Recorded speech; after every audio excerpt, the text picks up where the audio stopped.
जय भोले की हर हर महादेव बम बम भोले। आज मैं आपको सुख सागर दूसरे स्कंद का 8वां अध्याय सुना रही हूँ। सुनिए। लगे परीक्षित पूछने धर्म अरु वेद पुराण, कहूँ मुनीश्वर अब सकल योग अभ्यास बखान। सुनिए, सूत जी कहने लगे, हे सोनक, राजा परीक्षित ने जब भगवान के 24 अवतारों की कथा सुनी तब उनके हृदय का समस्त मोह अंधकार समाप्त हो गया और शुद्ध अंतकरण हुए। पुण्य मुनि श्री सुखदेव जी से प्रश्न करने लगे। राजा परीक्षित बोले, हे मुनि सतम, अब आप भगवान की लीलाओं का वर्णन कीजिए, जो आदि ज्योति स्वरूप निराकार सच्चिदानंद घन स्वरूप, जिनसे समस्त चराचर उत्पन्न होकर कैसा सुंदर प्रतीत होता है कि जिनके अनेक स्वरूपों का कोई भी भेद नहीं जान पाता। उन भगवान के यश की लीला सविस्तार मैं सुनना चाहता हूँ, और यह भी बताइए कि गए हुए युगों में कौन कौन राजा ईश्वर चितवन करते हुए देह त्याग कर परम धाम को पहुँचे। धर्म, वेद तथा पुराण इतिहास का अर्थ तथा स्वरूप मुझे बताइए, और योगा अभ्यास क्या वस्तु है और कैसे किया जाता है। सच्चा मुक्ति मार्ग कौन सा समझना चाहिए। क्या यह सब पृथक पृथक नाम से एक ही फल स्वरूप है।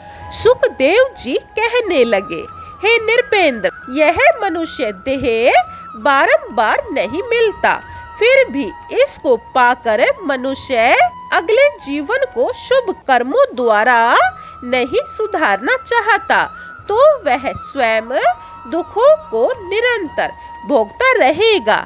ऐसा पुरुष जीवित रहता हुआ भी संसार में मृतक स्वरूप की तरह जहाँ तहाँ व्यर्थ भटकता फिरता है। इसीलिए हे राजन, इस मनुज तन को पाकर हमें भगवान की लीलाओं तथा उत्तम कथा आदि श्रवण करना ही सर्वथा कल्याणदायक प्रतीत होता है। वही परमात्मा विश्व को उत्पन्न करता है और वही नाश भी करता है। जैसे मनुष्य अपने मुख को दर्पण में देखकर प्रसन्न होता है और फिर उस दर्पण को मुख के सामने से हटा देने पर कुछ भी नहीं दिखाता, उसी तरह जब देखना चाहे तो देख लेता है और न देखना चाहे तो नहीं देख सकता। यही कार्य ईश्वर का है, जब चाहे विश्व को रच डाले और जब चाहे विनाश कर डाले। यानी मनुष्य तो नारायण भगवान के 24 अवतारों की उत्तम कथाएं सुनकर तथा अन्य भाव से उस पर ब्रह्म स्वरूप में लीन होते हुए परम धाम को प्राप्त होते हैं। यानी पुरुष परमात्मा को सर्वव्यापक स्वरूप समझकर चींटी से लेकर हथियारों में भी व्यापक रूप से देखते हैं, और इसी भावना द्वारा ये किसी भी जीवधारी को कष्ट नहीं दिया करते।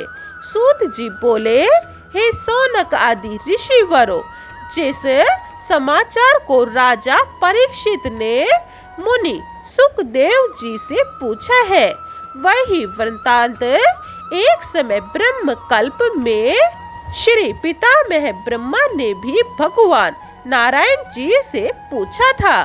सो मैं प्रथम तुमको श्री भागवत भगत का मूल हाल या मति वर्णन करता हुआ उस आख्यान को कहता हूँ।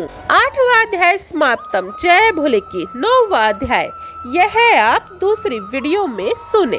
बोलिए ओम नमो भगवते वासुदेवाय। जय श्री। एक बात और, हमें शिव और विष्णु जी में कोई फर्क नहीं करना चाहिए, क्योंकि यह एक दूसरे के आराध्य है। बोलिए जय भोले की हर हर महादेव बम बम भोले।